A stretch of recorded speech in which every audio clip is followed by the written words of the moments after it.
What's up, guys? Dontavious here, three-time Team USA high jumper, five-time NCAA All-American, competed at Auburn University, and was a four-time SEC Silver Medalist, two-time NCAA medalist. All right, and today I'm going to be talking to you guys about maintaining speed in the high jump and what that looks like, and also what most athletes do and what you should be doing as a high jumper. Right, and just a little bit more about what I've done in the sport. So now I do coach high school athletes in correlation with me competing professionally. And my athletes have been able to jump from 6 feet going all the way to 6'6". Athletes have improved from 5'11" to 6'5". Athletes have improved from 5 feet to 6 feet over years, period. Athletes have improved from 6 feet to 6'8", right, in a short period of time as well. So these are just some of the results that some of my athletes have been able to achieve, and you guys can too as well, right? So when it comes to maintaining your speed in the high jump, what most young high jumpers tend to do, right, and even some older high jumpers all the way through college, they tend to slow down as they're getting into their takeoff, right? And to understand the concept of slowing down, we have to understand where that even comes from, right? So why are we even slowing down in the approach in the first place? And I'm going to tell you where that comes from. Number one, comfort. You'll see a lot of high jumpers slow down when they're getting to the takeoff because they are not comfortable. Okay? You have to be comfortable in your approach, right? And if you're not comfortable, it's going to show, right? Whether it's not just being comfortable taking off, period, or just not even being comfortable jumping at certain heights or just being afraid. Okay? So that's the first thing that we have to take care of when you're talking about slowing down. Number two, another reason why athletes tend to slow down because they actually think it is beneficial. Okay? So, benefit. There is no benefit that you get from being slower at takeoff in the high jump. Zero benefit. What you'll come to find is many young athletes feel as though they have to slow down and prepare for the jump before they actually, get over the bar. There's zero benefit. It is not in line with physics. It is not in line with principles of high jump. You literally, the slower you are at takeoff, the worse off that you are for the most part. Okay, unless you're just running extremely fast to where you can't control it at all, right? But we're talking generally for a high jump approach, you don't want to slow down, period. There's no benefit, okay? And yeah, I would say these are the main two things that we're going to focus on when we're talking about maintaining your speed. So we have comfort. People are not comfortable. That's one reason they slow down. They slow down because they think they're going to benefit from it. All right. So in the high jump, the way you want to think about your approach, right? If we were to draw us a high jump pit right here, and this is the approach. When we think about our approach, we want to think about the fact that we want to maintain coming all the way through this curve right here. Maintain all the way through this curve. And the way you want to think about it is, if we were to have, let's say we have this car, right? When this car is on the interstate and it's driving, if you've ever been in a car and you have the foot on the gas, or, your parents have the foot on the gas, they're on the interstate and they just take their foot off the gas. So let's just say they're just driving, they have their foot on the gas and they take their foot off the gas, the car continues to roll. It continues to roll because of the momentum that it had already picked up, and it's just rolling, right? Even if you're going like 70 miles per hour and you're rolling and you take your foot off the gas, the car it'll keep rolling at 70, and then it'll slow down a little bit to like 69, 68, slowly, right? This is the same concept that we want to apply in the high jump. We want to just roll. We want to keep rolling, okay? We want to maintain.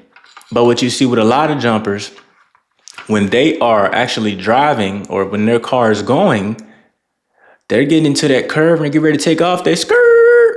They're stomping on the brakes. They're pressing the brake. You don't want to press the brake in the high jump. Because when you press the brake, guess what's going to happen? You're going to go up. You're going to go straight down. as a high jumper, you want to have that foot on the gas and push in the beginning.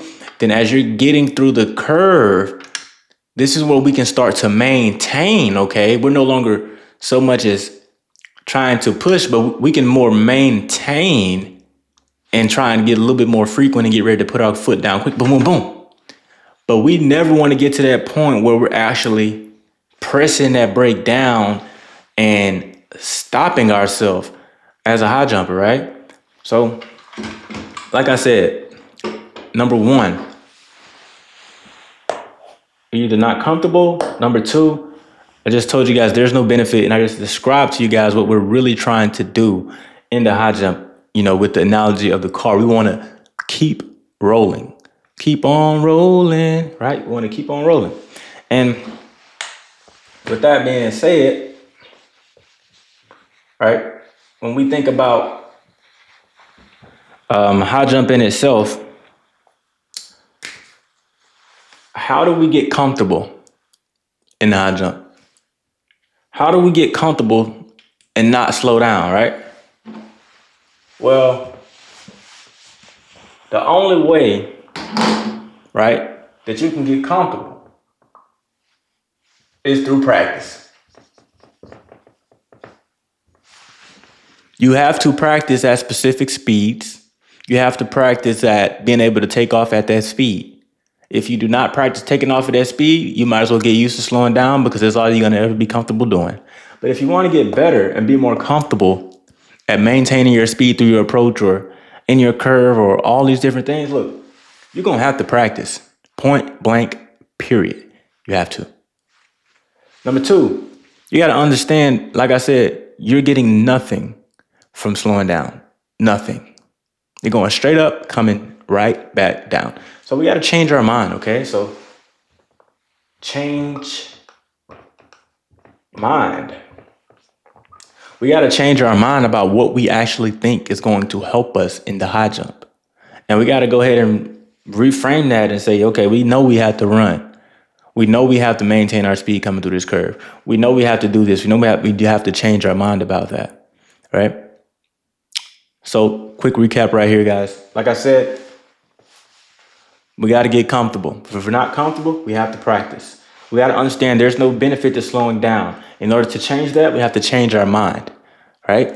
And we just described the fact that when we get into our curve and we're taking our foot, we don't want to just stump on the brakes. We more want to take our foot off the gas and maintain what we already have going into the takeoff, right? And yeah, so this is exactly what we teach inside of my program, the High Jump Blueprint, right? So I've had athletes who struggled with maintaining their speed throughout the curve, right? I had a high jumper who had a PR of 6'4", and in his senior season, we were able to jump 6'5" on 3 occasions and look at 6'7" on 3 occasions, right? From learning how to just maintain speed better when you're talking about coming through the curve of the approach and not stumping on the brakes, right? And the way we do this is through my actual system and program called the High Jump Blueprint, aka HJB, right? So High Jump Blueprint. And the way it works is, guys, and parents as well, what we do is we hone in and see where your athlete needs the most help and the most work, and we actually target that, right? So let's just say one of the things that they struggle with is maintaining speed in the curve of the approach, right? So we say maintain. Let's say your athlete also struggled with something else in the approach, right? Let's just say they struggle with leaning in the curve or taking off. So take off. Let's say they struggle with any of these things. What we do in my program is we work on all the areas that they need help. So let's say we get them a little bit better at maintaining. A little bit better at maintaining. They get an inch here in the lean. A little bit better at taking off. They get an inch here. And this is how a high jumper can go from 6 feet to 6'3", right? To be more specific, one of my high jumpers, who I was able to help, was able to go from 6 feet to 6'3", right? Or one of my high jumpers who was able to go from 6'7" to 6'10", right? So what we do is we see where they need the most help, and we tackle the place where we can, see the most improvement, right? Because what I tell my athletes and my parents is we do not have to be perfect, right? If we are, let's say we're not good at this Even though we work on it, we're not good at this, even though we work on it. And when we just really tackle the fact that they are improving at maintaining, we can get another 3 inches here. And you can still go from 6'7" to 6'10" or 6'4" to 6'7" and all of that, right? And I've had athletes do that as well. And when we do this, right? What I tell my parents and athletes, like I said, we're not trying to be perfect. We're just trying to get better in a specific area that's going to get us the results that we want to get, right? So if you're the parent of a high school high jumper and you want your athlete to actually succeed in the sport and they don't have that coaching, they not have that guidance to actually help them get better, and they want to jump personal best, they want to get to state championships or eventually get a college scholarship, book a call with me down below where we'll walk through where your athlete currently is right now, where they want to get to. And if I feel like I can help you guys out, I'll walk you through the high jump blueprint and my coaching process so you can see what we actually do to help families actually achieve, right? And if you're an athlete watching this video right now, make sure to get this video to your parents and watch it with them and have them book the call in so we can get you the help that you need, all right?